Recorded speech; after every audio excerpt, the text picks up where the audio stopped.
Why do we get so emotionally attached to games?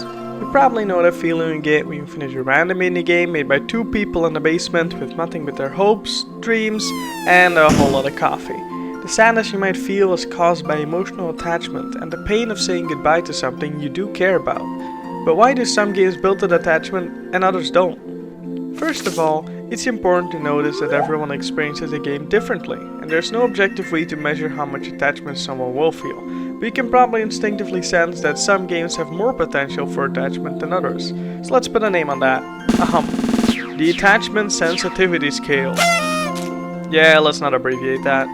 I thought of 7 different categories that can create potential emotional attachment. Characters, story, environment, achievements, investment, social interactions, and projectability. Let's quickly explain what they mean. Pretty self-explanatory, you can develop attachment to characters as if they were real people, and that's pretty common. Also pretty self-explanatory, if you really like the story you'll get invested, which can lead to attachment.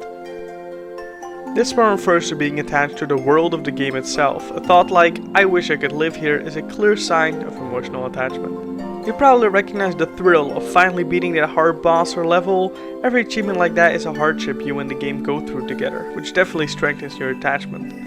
If you play a certain game a lot, it takes up a big chunk of your life, leading to more memories being made with that game. If there's any game you've played for over 600 hours, on average, 1,000 of your entire life has been spent playing it, so it'd be strange to not feel attached. This one's probably relatable for many Minecraft players out there. Attachment via social interactions refers to playing with other people and making memories together, which happens a lot in multiplayer games. Those memories get tied to the game itself, making it feel more important to you. Finally, projectability. That's where you can imagine yourself inside the game world. It usually happens in games with silent protagonists you can control and make choices for, because you start to feel like you are that character.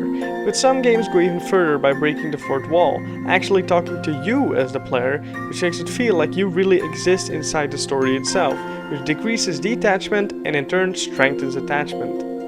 Now we can analyze any game by checking how high the potential attachment is for each of these categories. The more categories go high, the higher the game will land on the attachment sensitivity scale. Now you can probably see why most AAA games, which mostly focus on graphics and polished gameplay, might score lower than indie games that focus more on story and characters.